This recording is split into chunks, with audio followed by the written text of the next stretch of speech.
Sebelumnya kan Pak Yan jelaskan ya, kalau bawah sadar itu bisa istilahnya diprogram sama orang Pak ya.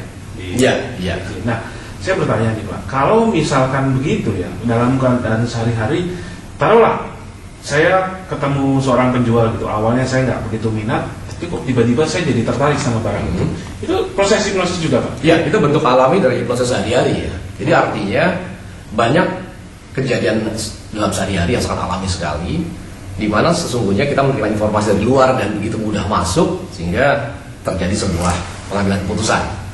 Seperti misalkan dunia apa tadi, penjualan ya. Penjualan. Kemudian juga seorang negosiator yang hebat. Sesungguhnya mereka tanpa belajar hipnosis, mereka punya talenta ya atau bakat untuk membuat orang lain filter yang terbuka sehingga relatif bisa menerima saran atau dalam hal tawaran mereka ya.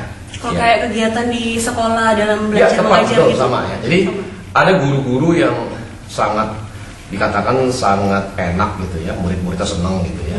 Itu secara talenta sebetulnya sang guru ini sudah menerapkan hipnosis alami. Artinya dia membuat sedemikian rupa sehingga filter murid-muridnya terbuka. Mungkin dengan cerita-cerita lucu dulu gitu ya. Baru setelah itu masuklah pembelajarannya. Jadi sekali lagi dalam keseharian sangat banyak sekali. Di dunia politisi juga seperti itu kan.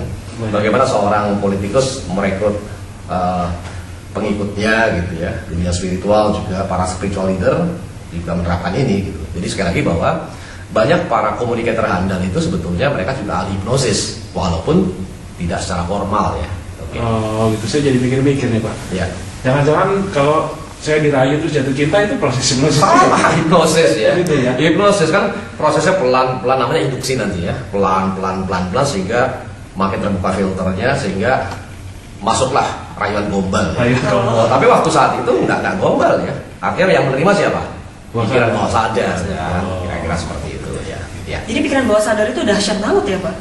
Iya, dahsyat dalam pengertian kan dia dominan ya. Artinya hampir 90% gitu ya. Artinya kalau kita punya kemampuan berkomunikasi dan diawali dengan membuka filter lawan bicara kita, dahsyat memang ya. Oke. Baik, masih terkait dengan itu Pak. Ya. Kalau memang hipnosis itu kejadian sehari-hari ya. Iya. Sebenarnya ada nggak sih Pak? Maksudnya kondisi ini loh, kondisi hipnosis ini loh, kondisi normal itu ada nggak sih Pak? Pembedaannya gitu? Iya, jadi keadaan kesadaran ya. Iya. Di hipnosis disebut sebagai state of consciousness. Jadi dalam keseharian kita biasanya atau kita selalu bergantian berada di 3 wilayah kesadaran. Yang pertama kondisi atau keadaan normal. Ya seperti yang kita pahami normal lah, nyetir mobil, main komputer, bergerak aktif ya. Dimana pikiran kita demikian banyaknya paralel ya. Kita bisa 7+2 fokus ya sampai sedemikian luar biasanya pikiran kita ya. Kemudian kondisi normal ini atau normal state ini kita cenderung untuk menutup filter kita sehingga informasi tidak mudah masuk ya.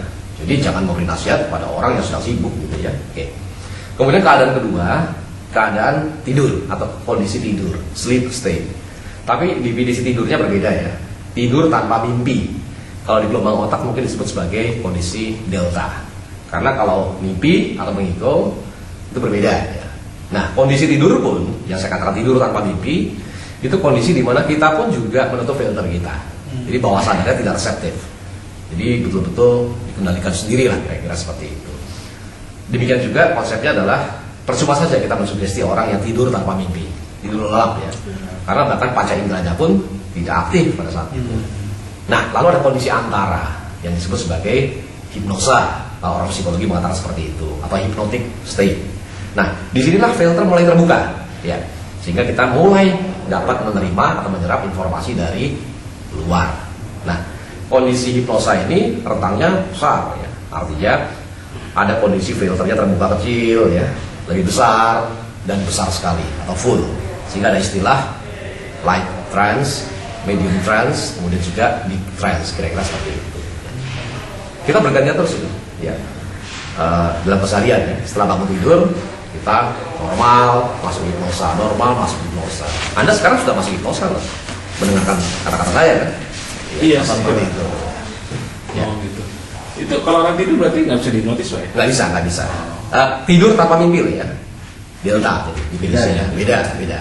Karena orang tidur dengan mimpi masih bisa dihipnosis, ya.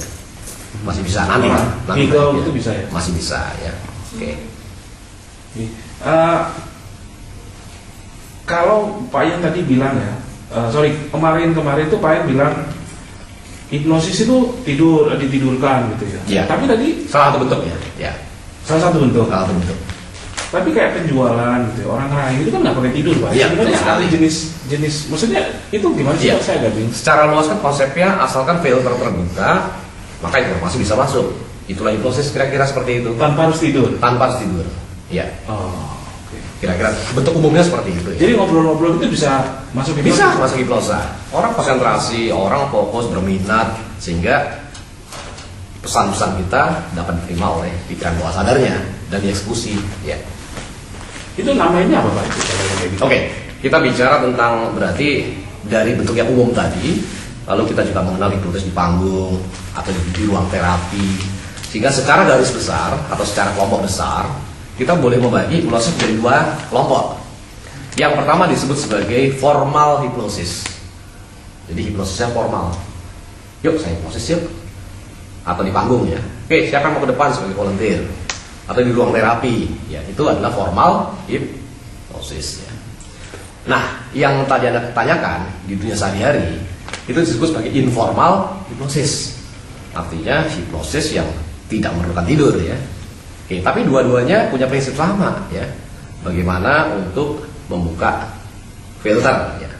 Nah, membuka filternya itu gimana Pak? Nah, cara yang pertama formal hipnosis, kita memandang bahwa pikiran bawah sadar ini seperti sebuah ruangan ya. Ada pintunya, apa namanya filter ya. Ada yang jaga adalah pikiran sadar. Nah, agar pintunya bisa kita tembus, maka pikiran sadarnya dibuat rileks. Demikian rileksnya sampai terkadang terkesan tertidur. Nah, sehingga konsep dari formal hipnosis atau lebih jelasnya merupakan dasar dari klasik hipnotism seperti menidurkan orang ya. Ya, dengan ritual-ritual tertentu ya. Padahal enggak maksudnya.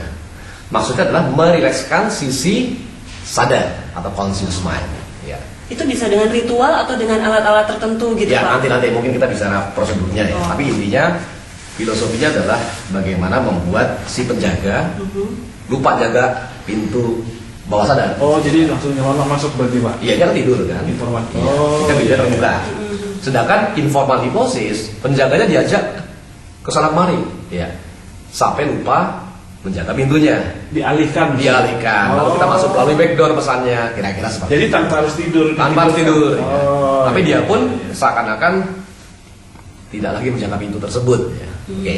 Nah, biasanya kalau kita belajar hipnosis seperti yang dipahami awam ya, pasti kita belajar formal hipnosis sebagai dasar. Hipnosis yang sangat sederhana atau disebut sebagai klasik hipnotism ya, atau konvensional hipnotism ya. Walaupun caranya sederhana yang tidur tadi ya, tetapi ini merupakan sebuah sebuah metode yang membuat orang menjadi lebih mudah memahami, oh ini loh bawah sadar, ini tuh cara kerjanya, ini loh teknik induksi dan sebagainya. Sugesti itu seperti ini. Nah, nanti ketika seseorang sudah memahami benar ya proses sederhana ini, nantinya akan dapat memasuki hipnosis lain yang jauh berbeda ya. Nah, sedangkan kalau informal biasa dijelaskan justru di kelas-kelas public speaking misalkan ya, kelas negosiasi misalkan ya. Oke, jadi agak berbeda sedikit ya. Walaupun prinsipnya sama-sama untuk membuka filter.